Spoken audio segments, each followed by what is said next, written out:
Bună dimineața, dragi prieteni! Astăzi vom răspunde la o întrebare esențială pentru noi creștini. Ce nume trebuiau discipolii să cheme pe timpul lui Pavel, deci în secolul I, pentru a fi salvați? De unde își luau ei sursa de putere, așa cum declară Scripturile? Noi ne amintim că Iisus a rezistat ispitelor folosind formula "este scris". Deci el apela la solurile sacre ca să combată ideile diavolului. Sigur că la urmă și diavolul a citat din Psalmul 91:11, dar Iisus a demonstrat că era o aplicare falsă a versetului. Și astăzi la fel. Deci creștinii adevărați umblă numai după ce este scris, ca să poată verifica dacă ce li se spune este așa sau nu, și nu după deducții sau doctrine sau filozofii omenești. Sursa de putere pentru toți creștinii, iată că eu voi fi cu voi în toate zilele până la sfârșitul veacului, era Iisus Hristos. De fapt, Pavel recunoaște acest lucru și spune: pot totul în Iisus Hristos care mă întărește. Filipeni 4:3. Pot totul în Iisus Hristos care mă întărește. Acum, Pavel era preocupat de a-L cunoaște și să-L cunosc pe El și puterea mântuirii Lui și așa mai departe, declara el. Și sigur că învăța și pe discipoli cum să-L caute pe Iisus și mai ales ce atitudine trebuia să aibă în inima lor față de Iisus Hristos. De aceea Pavel le spune în Efeseni 6:24: harul să fie cu toți cei ce iubesc pe Domnul Iisus Hristos în curăție. Harul era bunătatea nemeritată pe care Tatăl o arăta față de oameni cu o singură condiție. Deci, harul era doar cu cei care iubea pe Domnul nostru Iisus Hristos în curăție, în sensul că îl iubeau din toată inima și în sensul că nu treceau peste învățăturile sale. Vă amintiți, nu? Cine aude cuvintele mele și le face și a pus casa pe stâncă și așa mai departe. Deci Iisus asta pretinde de la noi. Să verificăm cu ce este scris și atunci avem pusă casa, deci temelia noastră este pe stâncă, sau casa credinței noastre este zidită pe stânca tare a cuvântului lui Dumnezeu. Acum, pentru martorul Iova putem spune că o aștaură falsificată, traducerea din Roman 10:13, pentru că ea spune așa: fiindcă oricine va chema numele lui Iova sau va invoca numele lui Iova va fi salvat. Ideea era așa: creștinii în secolul I chemau numele lui Jehova, Dumnezeul întâiului legământ care ierta pe izraeliți pe baza jertfelor, a sângelor de animale și păsări și doar temporar, sau erau salvați definitiv prin Iisus Hristos. Să vedem ce stă scris, ce ne spun Scripturile. Pavel către congregația lui Dumnezeu din Corint, către voi, care ați fost sfințiți în Hristos Iisus. Deci în ce am fost sfințiți? În Iisus Hristos. Și ați fost chemați să fiți sfinți împreună, atenție, cu toți cei care pretutindeni cheamă numele Domnului nostru Iisus Hristos, Domnul lor și al nostru. 1 Corinteni 1:1 și 2. De ce spune Pavel? creștinii din secolul I pretutindeni chemau numele Domnului Iisus Hristos, Domnul lor și al nostru. De unde a învățat Pavel lucrul ăsta, nu? Ca să invoce numele lui Iisus Hristos. Iată, atunci când merge înaintea lui Anania, ne amintim de descoperirea lui Iisus Hristos pe drumul Damascului, Pavel a rămas orb și ajunge în Damasc și este îndrumat la Anania. Ce spune Anania? Și acum, ce mai aștepți? Ridică-te, botează-te și spală-ți păcatele, chemând numele Său, adică numele lui Iisus Hristos. Ce trebuia să facă Pavel? Să se boteze și după aceea să invoce numele lui Iisus Hristos, Domnul lui și Domnul nostru. Toți creștinii din Corint și din celelalte congregații ale timpului chemau numele lui Iisus Hristos. Este scris despre acest lucru, nu? De ce? De ce chemau ei acest nume, îl invocau? Pentru că ei erau convinși că numele lui Iisus Hristos este singurul nume de sub cer care a fost dat oamenilor pentru a fi salvați. Numele lui Iisus Hristos. Așa că traducerea corectă a versetului din Ioan 10:13 este aceasta. Oricine va chema numele Domnului Iisus Hristos va fi salvat. Deci nu Jehova este mântuitorul lumii, El i-a mântuit pe evrei pe baza jertfelor și a legii întâiului legământ și doar temporar, ci Iisus Hristos care este marele preot și care oferă prin sângele Lui o iertare veșnică. Da, spune Petru, în nimeni altul nu este salvat. În nimeni altul. Indiferent ce nume ne-ar propune oamenii, nu. Noi trebuie să invocăm numele lui Iisus Hristos. De ce? Căci nu există sub cer niciun alt nume dat printre oameni prin care să putem fi salvați. Fapte 4:12.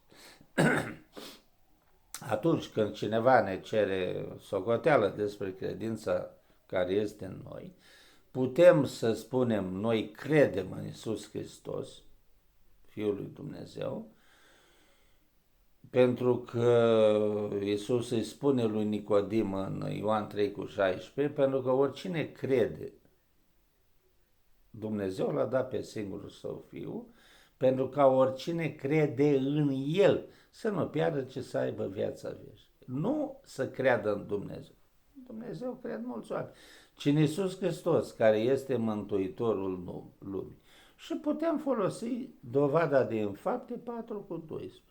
Acolo e clar, în nimeni altul nu este mântuit. De ce? N-a fost dat oamenilor niciun alt nume în care trebuie să fim mântuiți. Este adevărat că în timpul de 1500 de ani al primului legământ, izraeliții invocau numele lui Jehova pentru a-i salva, pentru a-i educa, pentru a-i vindeca, pentru a-i conduce. Ei trebuia să predice acest nume peste tot, dar ei erau martorii lui Jehova. Conform cu Isaia 43, tot contextul, ei erau martorii lui Jehova. Acum, cel mai mare nume în creștinism mai este Jehova, Dumnezeul lui Israel? Nu, ci Iisus Hristos, așa ne arată Biblia. Acum, problema este în curtea noastră, în inima noastră, în cugetul nostru. Acceptăm ce ne spune Biblia sau mergem în Vechiul Testament și ciugulim de acolo învățături ale întâiului legământ. Inclusiv numele de Jehova, diverse, da, așa ca și istorie, ca și exemple, citim Vechiul Testament, dar noi creștinii predicăm cel mai mare nume din creștinism, Iisus Hristos. Atenție! Care nu este doar regele Jehova, împăratul lui Israel, ci este Domnul domnilor și împăratul împăraților, inclusiv al lui Israel. Și cu ce mântuire a venit Iisus? Cu o mântuire veșnică, bazată, fiind mielul lui Dumnezeu, pe trupul și sângele său.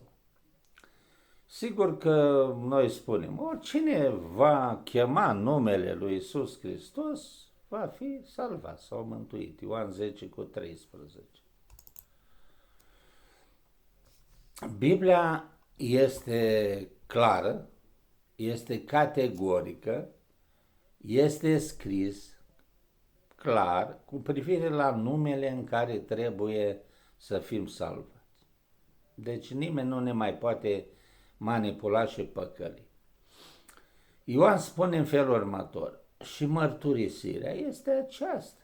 Dumnezeu ne-a dat viața veșnică și această viață este în Fiul Său, Iisus Hristos. Cine are pe Fiul, are viața. Cine nu are pe Fiul lui Dumnezeu, nu are viața. Deci vedeți mărturisirea. Pentru că Dumnezeu a mărturisit Tatăl despre Fiul. El ne-a dat această mărturie. El ne-a dat viața veșnică. Dar unde este viața? În Fiul Său. Și concluzia, cine are pe Fiul are viața. Cine nu are pe Fiul lui Dumnezeu nu are viața. V-am scris aceste lucruri, spune Ioan, ca să știți că voi, care credeți în numele Fiului lui Dumnezeu, aveți viața veșnică. Deci, de ce asigura Ioan pe creștinii cărora le-a scris din toate triburile pământului?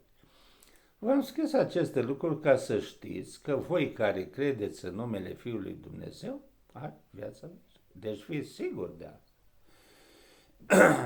Încolo, Iisus Hristos este mielul care ne conduce la izvoarele apelor vieții, care stă în mijlocul scaunului de domnie și care este împăratul nostru etern. Vă amintiți ce scrie în Biblie la Matei 25 de la 6 până la deci 25 cu 36 la 41?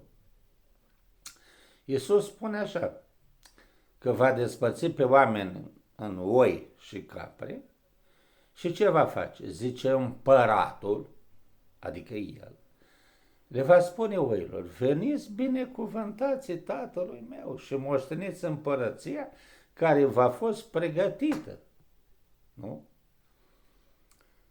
Deci, ce este scris în Biblie? Că împăratul le va zice, veniți binecuvântații Tatălui meu și moșteniți împărăția. Atunci, să-L privim pe Iisus Hristos așa cum este susținut de ce este scris în Biblie. El este Alfa și Omega. El este începutul și sfârșitul. El este Mântuitorul și Salvatorul. El este Împăratul împăraților și Domnul domnilor. El este Cuvântul lui Dumnezeu și Cuvântul s-a făcut trup și a locuit pentru noi. Deci Cuvântul lui Dumnezeu, El este Domnul oștirilor. Acest Iisus Hristos, Cuvântul lui Dumnezeu, Împăratul împăraților, va veni și va nimici fiara și pe împărații pământului, ne spune Biblia. Atunci noi trebuie cu ajutorul Scripturilor să identificăm pe Cel care este Împăratul împăraților și Domnul domnilor și să predicăm înaintea oamenilor numele Lui. Și atunci sigur că cine mă va mărturisi înaintea oamenilor, îi vor mărturisi și eu înaintea Tatălui. Atunci, ca lecție de viitor și pentru acasă, avem datoria să verificăm toate versetele biblice, adică ce este scris, cu privire la ce nume trebuie să chemăm noi pentru a fi salvați. Mai avem îndoială? Nu trebuie să mai avem îndoială. Și atunci mai citim în încheiere scrisoarea lui Pavel către congregația din Corint, 1 Corinteni 1. Le spune Pavel către congregația lui Dumnezeu din Corint, către voi care ați fost sfințiți în Hristos Iisus și ați fost chemați să fiți sfinți împreună cu toți cei care pretutindeni cheamă în numele Domnului nostru Iisus Hristos, Domnul lor și al nostru.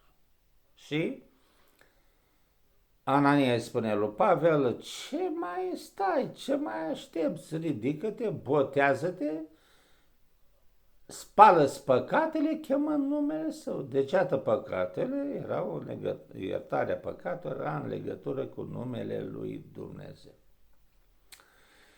Atunci, lecția pentru acasă rămâne aceasta, să-L mărturisim pe Iisus Hristos înaintea oamenilor, pentru că aceasta este Evanghelia predicată de Pavel și discipolii din secolul I, pentru că Iisus este capul congregației, capătul bătrânilor din congregație și al fraților al congregației și că noi trebuie să mărturisim lucrul acesta, pentru că Iisus Hristos este singurul nostru stăpân și domn, arată Biblia. Nu mai există altul. Sigur că Tatăl l-a delegat pentru aceasta, să fie singurul nostru stăpânitor și domn, să ne salveze, să facă pentru noi multe lucrări și să ne învețe să invocăm pe Cel care ne salvează, să strigăm către El. Atunci, spuneți oamenilor acestor adevăruri, pentru că dacă nu îl mărturisim pe Iisus înaintea oamenilor, nici El nu ne va mărturisi înaintea Tatălui. Să fiți binecuvântați, dragi frați și prieteni și martori al lui Jehova de toate culorile, apostați de toate culorile și așa mai departe. Să fiți binecuvântați, Dumnezeu să vă folosească în serviciul Său pentru a predica numele Fiului Său, pentru că Fiul este moștenitorul Tatălui și El a declarat simplu: tot ce este al tău este al meu și tot ce este al meu este al tău. Atunci, scaunul de domnie al împărăției lui Dumnezeu este al meu și al tău. Dar sigur că Dumnezeu, fiind un spirit invizibil, atenție, pe care nimeni nu l-a văzut vreodată și nici nu-l poate vedea, este scris în Biblie, singurul care a dat explicații despre el este Domnul Iisus Hristos. Pentru că în Hristos locuiește, trupește persoana divină. Deci Pavel explică aceste lucruri. Avem datoria să cercetăm cuvântul lui Dumnezeu și să ne bazăm în fiecare zi doar pe ce este scris. Să fiți sănătoși și ne mai auzim. Amin.